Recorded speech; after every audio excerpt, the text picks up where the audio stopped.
everybody. Welcome back. Hello. This is Bad Marriages in the Bible, and we are your hosts. I'm Sean. I'm Kate. And we are Dandelion Ministries, where we create space for you to experience and to know the grace of Jesus Christ in your place of need, where you actually are hurting or doubting, are afraid, stubborn, whatever. That's where you actually need to hear that Jesus Christ has died for you and has forgiven your sins, and that you are actually safe and free in him because of his grace. And so we love to make space for that, and we often do that through using creative means, our art forms. Kate is a painter and a visual artist, and I am a musician. And then we love to just come up with projects for people to do that helps kind of get around the defenses that we often have up. And we also create space by running retreats for people and hosting podcasts like this. And so you can check out Dandelion at dandelionministries.org. But this show is Bad Marriages in the Bible. And as we've said so many times before, you're probably sick of hearing it. We like to focus on the marriages in Scripture just because very often your primary relationships are where you experience your sin the most, that need that we were talking about. So we need to actually experience grace and forgiveness and reconciliation in our primary relationships. And marriage is the most intense relationship, I think, that you can have on the planet Earth. So I can't speak to Star Wars or, aliens, but here, this is where we often experience our selfishness. Did I say that ness twice? Selfishness. And we experience our insecurity. We experience our real need, legitimate needs for intimacy and safety. And so we see in Scripture so very often a lot of interesting relational dynamics in marriages. And, you can't pick your mom or dad. That's right. And you don't have any control over what kind of, child you have if you're blessed with any. Those are all surprises too. So that's true. This is the one that you feel like you pick, although generally in our culture anyway, one could argue that there are arranged marriages out there. That's right. That you don't pick love picks you. And I couldn't help it, I just fell in love. Right. And so you wait for that click, and it doesn't always happen. That is the out of control aspect of the gift of love. And so marriage is the thing that you feel like you're in control over, choosing or waiting for the love to be given to you and the romance to be given to you with your partner. And so then it's just you two to blame for how it's turning out. This is your fault because you said yes, or you asked her. We were actually just watching a skit from about a month ago with Ryan Gosling on Saturday Night Live, which Ryan Gosling is comedic genius. I love his skits, but they did one called The Engagement, and he and his new fiance are going over to friends' houses where he's never met any of these people. It's like her friends. And they're announcing that they're engaged, and they're looking like they're so happy and celebrating. And as soon as his fiance and her best friend leave the room, he tells this new guy that he's just met, Brad. He's like, "Brad, I made a mistake." he's like, "The dog died, and I was trying to make it okay." Anyway, it was hilarious. Go look it up. SNL, The Engagement, Ryan Gosling. But it's that idea. It's like, this is your fault. And but it also is. I'll say this: it's one of those things too that we, as a culture, like, don't tolerate difference or disagreement at all, frankly. So, like, we have a very low tolerance to. Oh yeah, in fact, I believe we demand agreement. Yeah, like we think. Do you affirm this thing that I really care about? Right. If you don't, I reject you. Yeah, we have like an allergy to it now, and it's frankly like all we are is just grown-up versions of the kid that's like, I'm going to take my ball and go home. Like we're just a bunch of children on a playground when we can't sit and actually deal with the difference in somebody else. And that's what marriage forces you into, even if it's like, somebody, we just agree on everything. We have the same interests and la, la, la, la, la. Like the reality is there's going to be disagreement, and it is good for us. It is good for us as people to actually be able to engage with the other. It's part of the picture. It's part of the design of why God did marriage, why he was like, this is a great thing. It's true. It's going to be a mirror of us connecting. Sean and I have a little crisis every time we encounter a cooked mushroom because he abhors cooked mushrooms so much. I mean, it's the worst sensation ever. When you chew through your teeth go through that mushroom, you're just like, what did I just bite into? It's the worst thing that I've ever felt. I hate that so much. Raw mushrooms are just fine, but if they're raw cooked, mushrooms are fine. I don't know, but when they get cooked, it's just like, oh my gosh, it makes me cringe right now thinking about it. And I love cooked mushrooms so much. All kinds of mushrooms. Just give me all the cooked mushrooms. Plain, like raw mushrooms, I really couldn't care less. But a cooked mushroom, oh my gosh. Sauteed, yes. And so... Well, that's why Sean, she gets all my mushrooms. And so it actually is a perfect symbiotic relationship. Yeah. Like those little krill fish that like clean the whale. That's right. I am the whale. I give my mushrooms to Kate. And I'm like, yes. And so it works out very well. But we do have a little mini crisis and just sort of look at each other and like, how is it possible in that brain of yours that you don't like it? And I do. And it's so pronounced. So the crisis is usually just that I find it in my food and I'm like, oh my gosh, it's like it's as if someone spit in my food. So I'm like, get this away from me as fast as possible. And then there's a little bit of disgust as I give it to her and she's like, ooh, and I'm like, fine. I'm so grateful for you. Love the difference. But I don't want to watch you eat those. And it happens not infrequently because he loves red meat and they often sneak little mushrooms in those dishes. It's true. Well, and this is where you can all out there, this is the real meat right here. You wanted to know, this is what you really got signed on to listen to this podcast for, but you can all kind of, laugh at my inconsistency because the reality is I actually like the flavor that the mushrooms bring to like a steak or something like that. Like if they make a mushroom sauce or there's like stroganoff, I love without the mushrooms, but I need the mushroom sauce, the cream of mushroom soup that's in there. But I cannot take the mushroom itself. That's perhaps horrible. The cruelest of all dishes because the cream of mushroom soup cans has the smallest bits of mushroom in it, but yet they are still bits of cooked mushroom. They are, and you find them. I do find them most of the time. Sometimes I don't. I'm like, as long as it's next to a nice piece of meat, so I don't notice it, I'm all right. So we've spent too long on that, but it was very entertaining for us, and I hope you enjoyed it too. Well, with bad marriages, it's just that these are where all these things come out. If I wasn't married to Kate, I could talk to like my buddies or whatever. They'd be like, great. Yeah, mushrooms are terrible. Like they would just agree or whatever. Nobody's going to take a stand on that one or be like, you're wrong. Right. And not like you're like taking stands, but it's just the point is like getting into a marriage is like it's a different animal. Like your friends, you don't have to have those what they call kind of like those intimate moments of like the mundane, And marriage is just like all over the place. It's like your stuff's out in front of this person all the time, and so is theirs. And so anyway, this is why we need God's grace in our marriages. And we have been walking through the Bible. We've gotten up to Solomon as far as the narrative goes, the ongoing historical narrative. But we jumped to a book attributed to him, carries his name, Song of Solomon, and we've been walking through that. And it is this celebration of marriage, and specifically of sex and intimacy in marriage. And so it's really...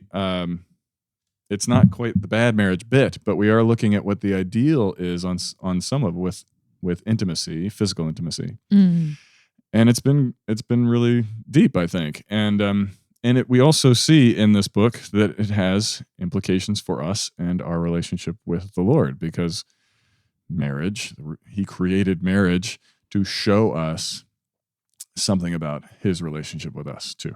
And so, and the gifts that he gives, yeah, the kind of gifts that he gives to us, the gift of making love and the gift of a covenant relationship, right.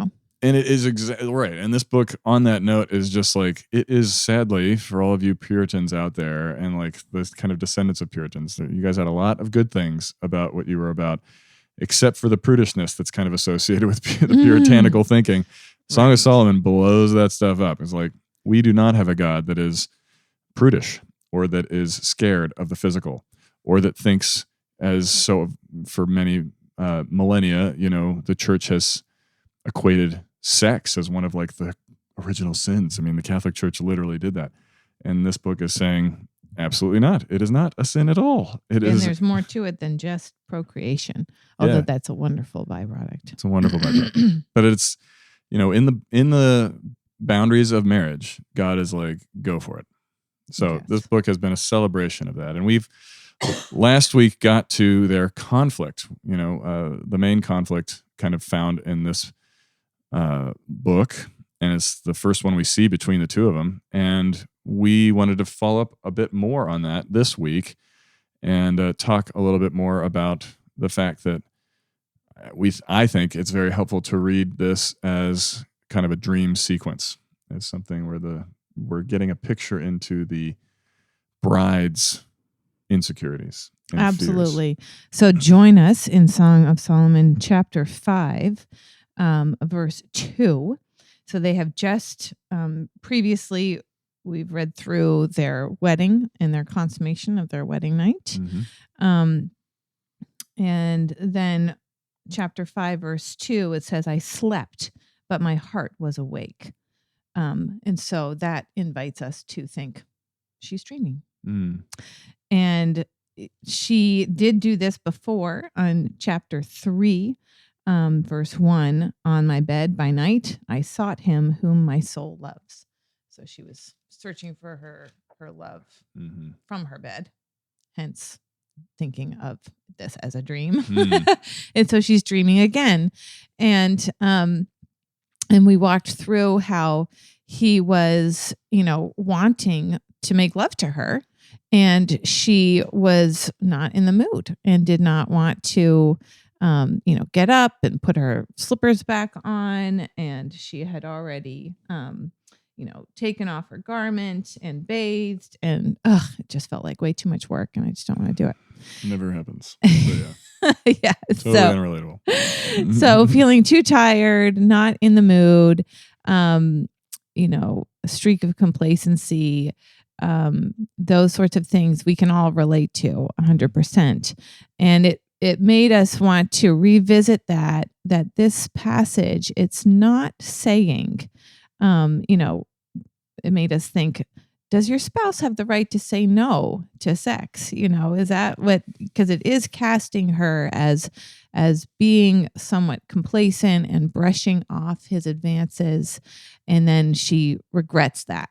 And then goes and gets beat up too. Yeah. For it in the dream. Yes. And so she regrets that. And then we're going to get into the repair that she has with him afterwards. And so that is definitely cast as like, something that was selfish and sinful of hers. But is the poetry saying that you should always say yes to your partner? Right. Well, and this is a thing. If you've not grown up in the church, then you probably don't know about this, which is great. So thank God. And but there is also a tradition in the church that goes back to that puritanical kind of thing. I mean, but it's patriarchal. Thank you. But it's this idea that like, you're especially on the women. This is usually put on the women. Where it's like, if your husband wants to have sex, then you should do that. Every time he wants to, you should do it to serve your husband and to love him, because you don't want him to go off and commit adultery or, look at pornography or whatever. Like it's it's all on your shoulders as the woman. Generally, maybe there are some men out there that are dealing with the opposite, or they're like not really into it and they have a wife that's always into it. Mm-hmm. It does happen. That's for sure. It does. And but the reality is like that is not really what the Bible is saying. I mean, Paul does address it a little bit, where he's saying you shouldn't deprive each other kind of for too long of a period, because when you're dealing with Paul and sex, Paul was a single guy who was a celibate dude, and so he kind of views anybody who has sex as kind of weak. So yeah, he really would love everybody to be celibate. But the good part about Paul is he's self-aware on this, and he actually says, he's like, this is me talking, not God. He actually like says that in the scripture where he's addressing this. But this has been twisted around by the church to make it say that, like, oh yeah, you definitely have to have sex whenever the partner wants to, no matter what. But Paul's very clear in 1 Corinthians chapter 7 that the husband's body doesn't belong to him, but it belongs to his wife. And the wife's body doesn't belong to her. It belongs to her husband. And so they really do belong to each other. And there is so there's that mutual respect. And he does even talk about agreeing to not have sex for a time. If Sure. you need to do that, then, work through things, devote yourself to prayer, but then come back together. And so even Paul, the celibate guy who's like, hey, I'd prefer everybody didn't get married because I think it's a huge distraction. Yeah. There you go. It's so romantic. But, some of his best partners in church planting was a married couple, Prisca and Aquila. So he definitely, he had that opinion, but it didn't like make him, he didn't lord it over anybody. He Sure. just owned it for himself. And given the sort of very strong narrative in the Bible of being married, it's so helpful to have him be like, you know what? You don't have to. You don't have to be. Yeah. I keep space for everybody who doesn't get married. Exactly. I have, very intimate friendships, a very fulfilling life.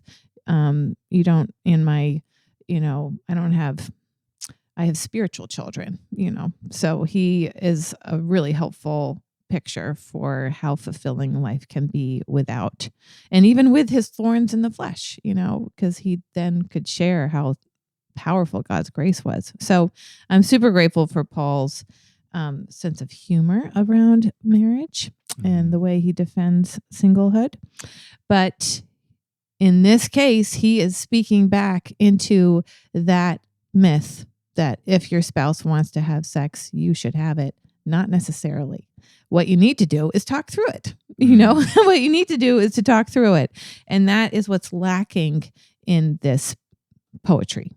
Right. She just didn't want to. And then he graciously backs off, but then she regrets it. And she's now very turned on and she regrets it and goes out searching for him to the point where she gets abused by the watchman and she has to go to her there's like this little overarching tension between her and the daughters of Jerusalem because she's from the country in the north and they're the city girls. And so she even asks them for help to find them. And they kind of have a little stinger, like a little jellyfish sting when they answer her. She asks them in chapter 5, verse 8, I adjure you, O daughters of Jerusalem, if you find my beloved, that you tell him I am sick with love. I haven't given up on wanting to make love. I do want to make love with him. I do want to stay connected with him. And then they ask her to say again how much. Tell us what you love about your beloved. And then they say, oh, most beautiful among women, because that's what he calls her. Mm-hmm. You are the most beautiful among women. And so they give her a little zinger. Mm-hmm. Yeah, a little bit. So she definitely regrets this. And they just didn't talk through it. And that would be the lesson to learn. Right. Well, that's what we've said before. I believe, that we were advised by a counselor years ago that just said, the problems in the bedroom are sorted out in the living room.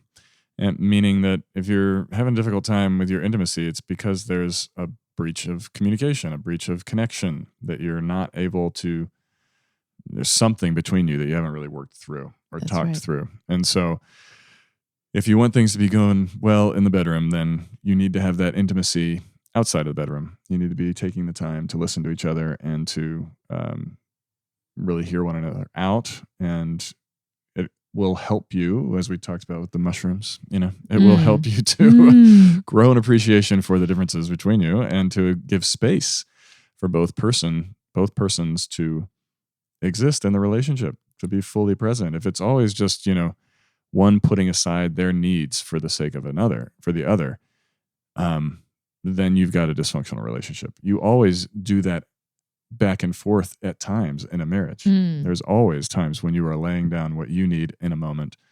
But it's not a consistent thing where like, I'm always just kind of whatever he wants, or whatever she needs, I'm just going to do that. And that is called codependency, and it is also called breeding resentment. So you will end up hating each other, and you will feel completely used and unseen. And so that's what we're advocating for here, is like to actually take the time to listen to one another. And that's the song that this book is singing, is a song about mutual love. And it's perhaps a little bit louder from the bride's point of view because of that imbalance in the culture. That is a patriarchal culture.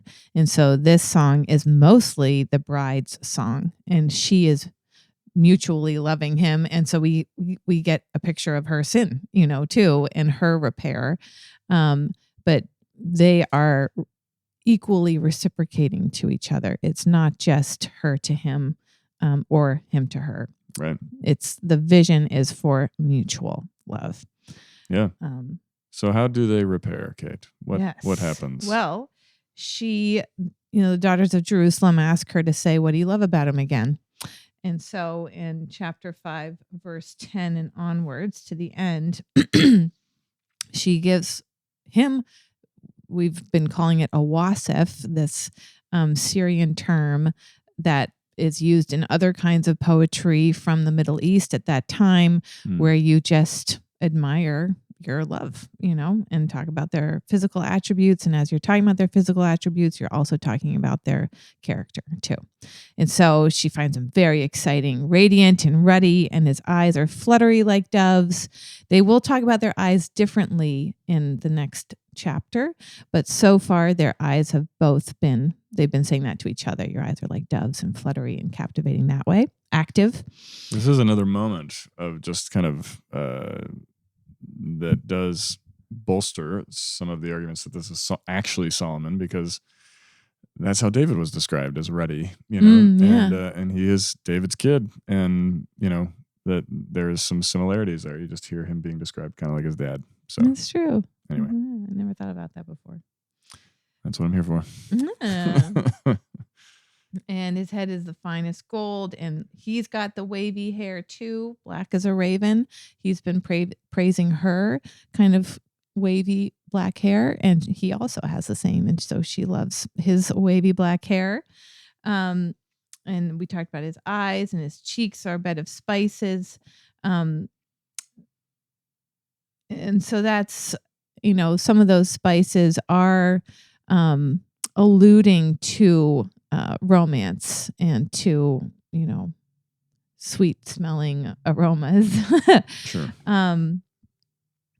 His lips are lilies dripping with liquid myrrh. That definitely has gone more sexual right there. She finds his lips so attractive. And then he describes his arms and his body and his legs in terms almost like she's viewing this mighty statue, with rods of gold and jewels and ivory and sapphires. And they're not plants. They're all, Stones. Minerals and stones and elements, choice cedars. And so, she's just this picture of strength, immovable, somebody that, she just admires, and it evokes strength and a steadiness, kind of faithfulness. And we often say things today like, instead of statues, we don't have, I guess we do have statues around our country, but it's not something that we kind of, doesn't seem like as much of a primary part of our architecture as it used to be then. Sculpture. But we say, like he's an oak, things like that. Like this idea of just like you're strong, steady, true, and she's basically saying that to him, which is a wonderful thing to hear. It certainly is. And especially, I mean, before when she did her admiring him, she called him a young stag. Mm-hmm. And here, also because, he left, he had gone away, but she also views him as somebody who doesn't run away, as somebody who, and we'll see, he didn't run away. Right. That was just her fear. It was her fear. Ooh, and that's what we want to get to next. So she sees him as this immovable statue that's not going anywhere, and is interested in her. And she returns again to his lips, showing that this is not just any inanimate statue. It's one that is, his mouth is most sweet. And then returns to what we were saying, that the bedroom is sorted out in the living room. And so when there is some kind of conflict that's happened in lovemaking, return to the friendship between the two of you guys. Return to reconciling as friends and rekindling the intimacy as friends. And that's what she says. This is my beloved. This is my friend. In verse 5, chapter 5, verse 16. There we go.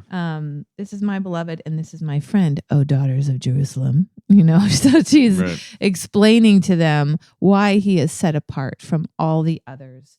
Among 10,000 other men, this is the guy I love. This is my beloved. This is my friend. And he's going to return that. But we wanted to get back to, so we've talked about friendship being the bedrock of intimacy. Mm-hmm. And that dream sequence is important, that this is her dream, because it doesn't seem like that big of a deal, but if it would hurt. I mean, certainly if he was like really coming on to her and she was like, nah, not in the mood, that would certainly hurt. Sure. But because it's a dream, it shows how deep her fear is. Oh no. What if he sees my selfish side? What if he sees like one of these little mini moments, but you see my sin, the fact that I am actually a sinner and I am kind of selfish and I do have, an uncaring streak in me. Sure. And is he going to run away? And so the fact that this is a dream and it gets so wild, she gets beaten up for it and, can't look, she's looking everywhere and can't find him and even has to go to her enemies. And it's all very dramatic, after something that seems, like a very subtle interchange, although the feelings would be very hurt. And so it does betray her fear of, oh no, what if now we're married and now we're together all the time? What if he sees the real me? What if he sees that selfish, sinful side? Mm-hmm. Right. Yeah, we've talked about that before. It is one of the great fears we have, is if I show who I really am, will they run away? And, it's our shame in us, the shame voices that try to protect us. I mean, it's the way they start initially, is that shame is actually a tool that your brain uses to prevent that cut off from somebody, that breach in relationship. It's like, oh no, if you do that, he's going to be like, ew, and leave, So that's what the Watchman really could be embodied of her shame.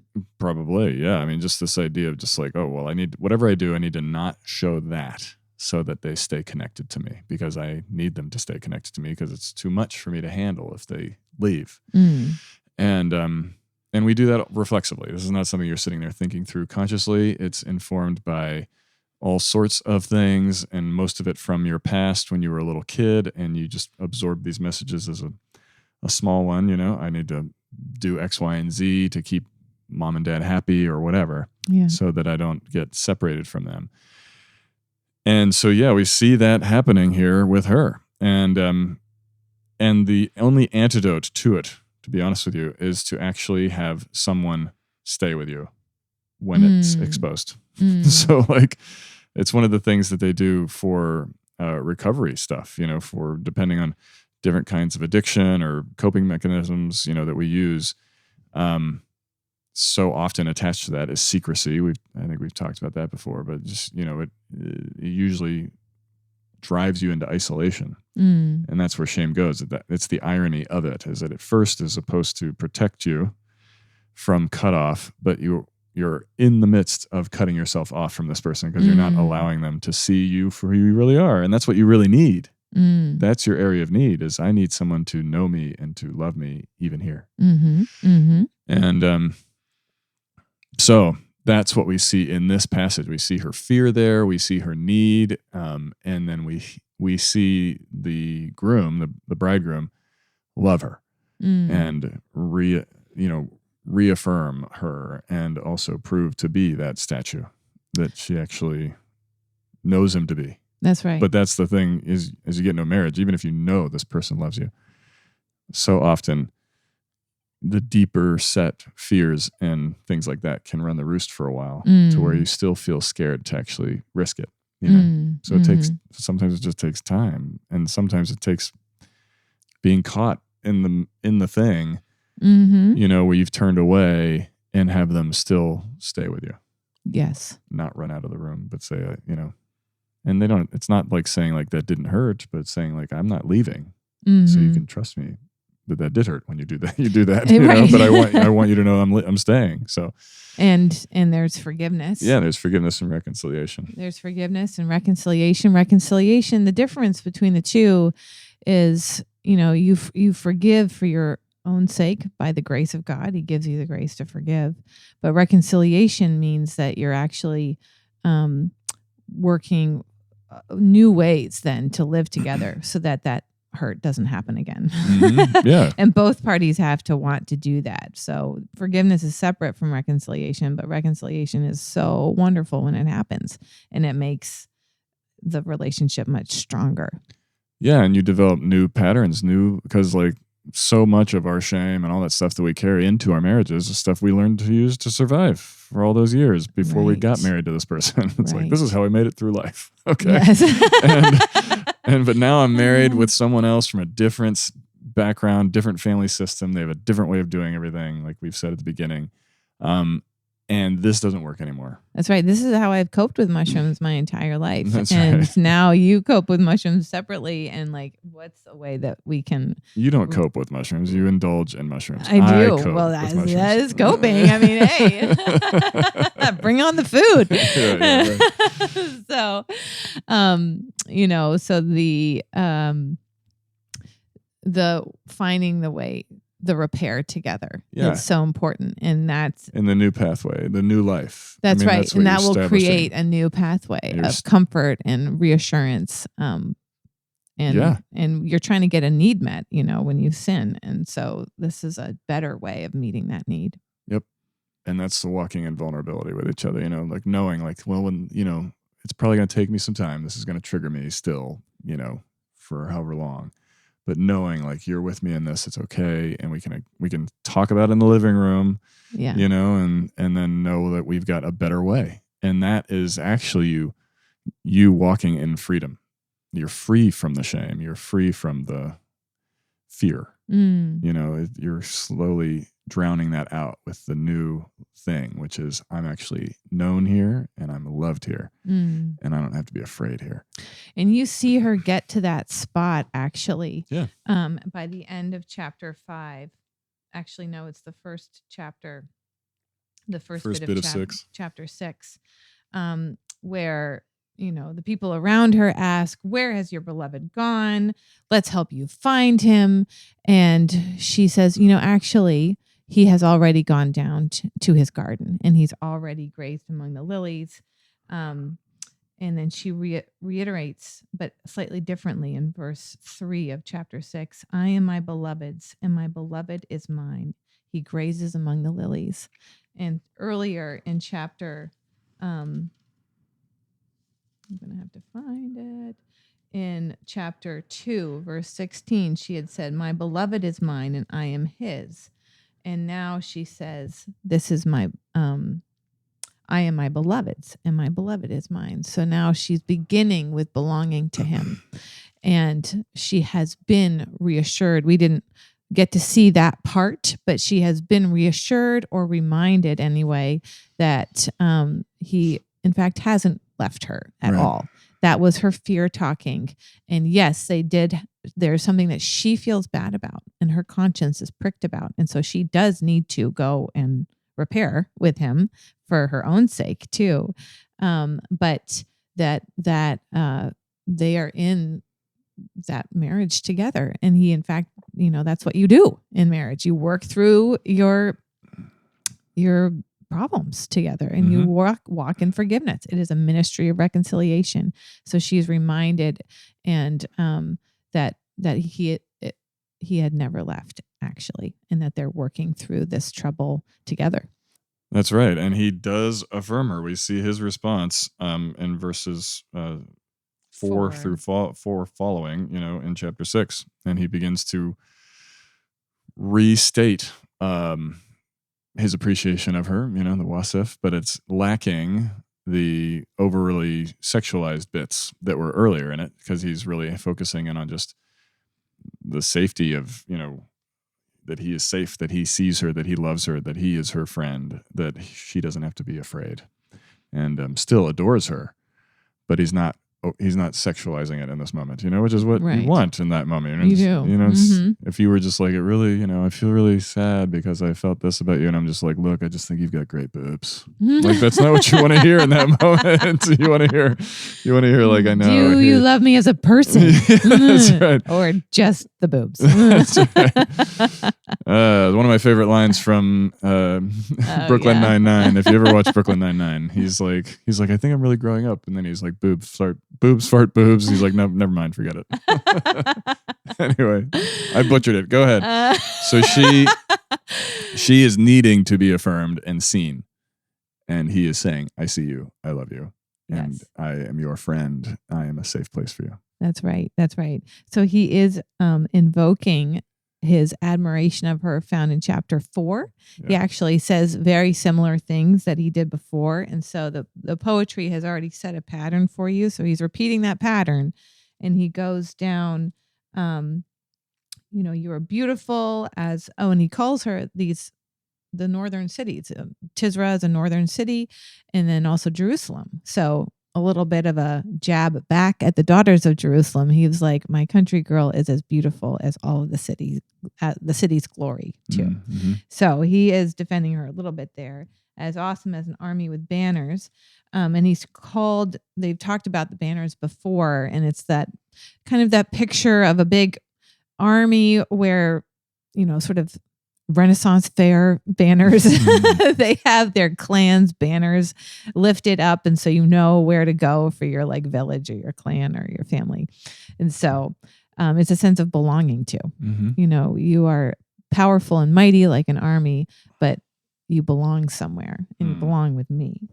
And her eyes again are overwhelming to him. Her hair, again, like those flock of goats, the black wavy goats, if you see from a distance going down the mountain of Gilead. Her teeth all present. They're white. So good. So happy about that. Mm-hmm. and her cheeks, that's really the closest he gets to something sexual, with the pomegranates and that sort of aphrodisiac food.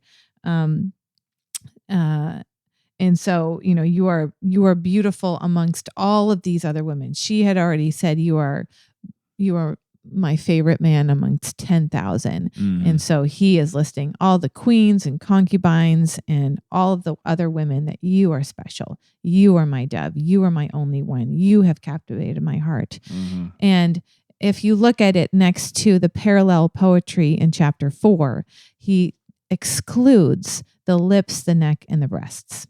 So he's taken us down a very similar path, but he's missing those parts, which is reinforcing what you were saying, that we are reconnecting as friends here and repairing. That is the bedrock of our relationship, is our friendship together. Yeah, it's a beautiful thing. And so we see that steadfastness, that faithfulness, the safety in their love. They're vulnerable, and they're not running away from each other. And so there is this new life. This is the thing the redemptive part of marriage, the redemptive part of actually staying in when there's conflict, that we talked about at the beginning, staying in with when you find yourself annoyed with one another, or that you're kind of appalled that they like cooked mushrooms or whatever it is. Anyway, with serious things, like whenever that stuff comes up, like there is this greater thing, this greater promise that is built into God's kingdom, where he actually brings his grace and his love, and he actually transforms the relationship and brings you into new places. Like the idea of him giving us big open spaces to run in. Like that's the thing that happens in a marriage when you actually walk through those fearful places and those places of shame, and you actually work through it together, and you get all the support that you need. You might need support from outside for these things, but like this is really, it really is where you get to, I think, rejoice and feel just new life. I don't know how else to say it. No, that's good. And I think the poetry gives you two powerful pictures. She is admiring him, and he's immovable, like that statue. I'm not going anywhere. I'm strong. I'm with you. And then when he praises her, it ends with chapter 6, verse 10, when he says, "Who is this who looks down like the dawn? Beautiful as the moon, bright as the sun, awesome as an army with banners." He loves to talk to her about that too. There's a sense of strength there, but also a new day, a new day. And so he's describing her with imagery of light, with the sun and the moon, but also the dawn. And so there's always a beginning again. There's always a reconciliation, a repair, or we're facing this problem together. It might not be between the two of us. It might be something else, but there's always that sense of beginning again, of the hope of the new mercy each day that God gives to you in marriage. And so, we have all of him. We have all of him and all of the host of heaven helping us with all of our conflicts and all of the grace from Jesus, died and risen again. So you have all of that given to you in your marriage. And then between the two of you, it's like a new day. That's right. And all of our relationships, that's the beauty of it too. It's like, this is the truth of life with the Lord. Yeah. That he actually brings a new day for us. There's always the promise of a new dawn. It's something that Bono sings about often. It's often coldest and darkest before the dawn, but like the dawn is coming. And that's this book, the springtime is here. And so that is the great promise that we see. We see it in their reconciliation, and it's true for you, no matter what primary relationship you are feeling conflict in. There is actually hope of a new day for all of us. And so that's great news. The Lord is with us. Praise God. And we are grateful for you listening to our show. I think we have reached the end of this one. And we ask for you to give us a review if you are enjoying it. We would love to have positive reviews from you on Apple Podcasts or whatever platform you're listening to. We have things in the show notes, the ability for you to check out our website. We've got a link to support the show, because all that we do at Dandelion is through charitable giving. And then also there's my email in there if you are looking to ask a question or to give us some prayer needs that we could be praying for you for, or ways that we can support you. So we are so grateful for you listening. We hope you have a wonderful week. And we will see you next time. Bye-bye.